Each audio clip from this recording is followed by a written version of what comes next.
Saudara-saudara, bertemu kembali di dalam renungan kita pada saat ini. Kita bersama-sama lagi di dalam mendengar firman Tuhan. Kita bersama-sama lagi di dalam mempelajari renungan harian kita. Pada saat ini, kita akan memulahkan dengan doa. Mari berdoa.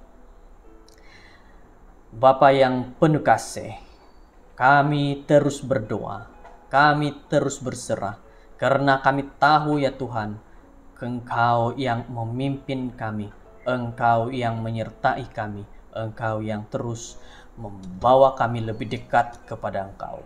Pada waktu ini kami mau mempelajari mendengar firman-Mu. Berikan kami kesanggupan, akal pikiran untuk berpikir dapat mengetahui apa yang Tuhan inginkan dalam kehidupan harian kami ini. Terima kasih mendengar doa ini, mengampuni dosa kami. Kami serahkan akal pikiran tubuh badan kami kepada Tuhan dalam nama Yesus. Amin. Tajuk firman Tuhan saat ini, pulang ke Afrika. Ayat renungan Kisah Para Rasul 8 ayat 26 hingga 28. Kemudian berkatalah seorang malaikat Tuhan kepada Filipus. Katanya, bergabunglah dan berangkatlah ke sebelah selatan, menurut jalan yang turun dari Yerusalem ke Gaza. Adalah seorang Etiopia, duduk dalam keretanya sambil membaca kitab Nabi Yesaya. Setelah Stefanus mati syahid, mulailah penganiayaan yang hebat terhadap jemaat di Yerusalem. Salah seorang daripada mereka yang ditembak oleh meriam penganiayaan oleh Filipus, yang merupakan salah seorang diakon yang berbangsa Yahudi Yunani, yang sekarang memikul tanggung jawab kepimpinan setelah Stefanus telah didiamkan. Filipus bukan saja masuk ke Samaria yang terletak di utara Yudea, tetapi juga diarahkan oleh Roh Kudus untuk pergi berjumpa dengan seorang pencari kebenaran di Etiopia. Nampaknya pegawai tinggi kerajaan Etiopia ini yang mungkin mempunyai darah Yahudi atau seorang penganut baru pastinya selalu pergi ke Yerusalem semasa perayaan.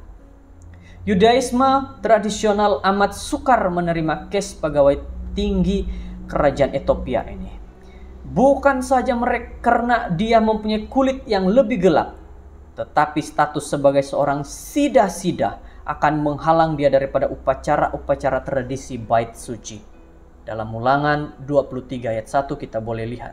Sida-sida diejek-ejek oleh masyarakat umum karena mereka dianggap sebagai bukan lelaki maupun perempuan. Dan bahkan mereka dibandingkan dengan katak yang hidup dalam dua alam, di darat dan di air.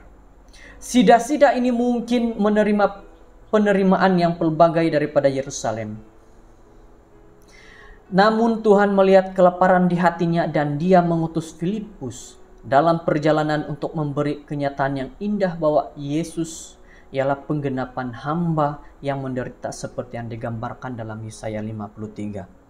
Setelah sida-sida itu yang telah mempelajari kitab suci sekian lama dan telah menerima kebenaran sekarang yang Yesus ialah Tuhan, dia dibaptiskan ke dalam persekutuan umat percaya. Dengan itu, Kisah Para Rasul menyatakan dengan tegas bahwa bukan dari mana asal kita maupun bagaimana rupa kita yang menentukan kedudukan kita dengan Tuhan.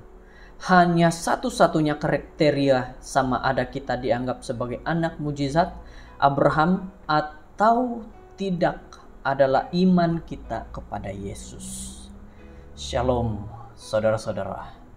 Selamat mendengarkan firman yang sangat baik, di mana mengatakan kepada kita pada saat ini bahwa saudara-saudara, kita tahu orang Etiopia berkulit gelap.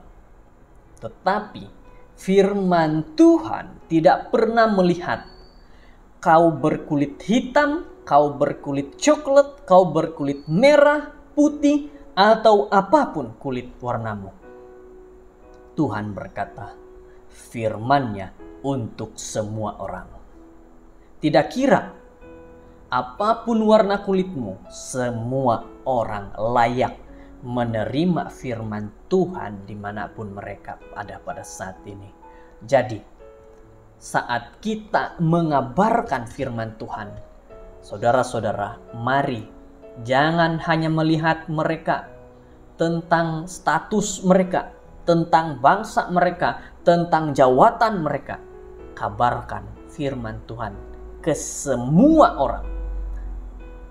Karena inilah tanggung jawab kita. Kita disuruh untuk membawa firman Tuhan, sama seperti apa yang Tuhan lakukan kepada Filipus, bahwa dia katakan bahwa ada sida-sida, ada pegawai istana, pegawai daripada Ethiopia yang sedang membaca firman Tuhan.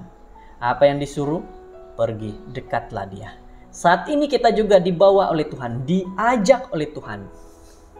Dengarkan kata-kata Tuhan, pergi kepada orang yang sedang mencari kebenaran firman Tuhan. Jangan takut, Tuhan menyertai bagi kita semua. Mari kita berdoa. Bapa kami di sorga, sangat baik firman Tuhan ini. Sangat baik di mana membawa kepada kami mengerti bahwa kebenaran Tuhan ini bukan hanya tertutup kepada satu bangsa, satu jenis kulit, tetapi kepada semua orang dimanapun mereka berada. Firman Tuhan ini layak dikabarkan, layak didengar, layak dipelajari. Terima kasih Bapa karena Engkau begitu baik sehingga menyatakan hal yang baik. Terima kasih Bapa sudah mendengar doa ini. Terima kasih Bapa karena Engkau menyertai kami pada waktu ini, hari ini. Kami serahkan hidup kami kepadamu di dalam nama Yesus. Amin.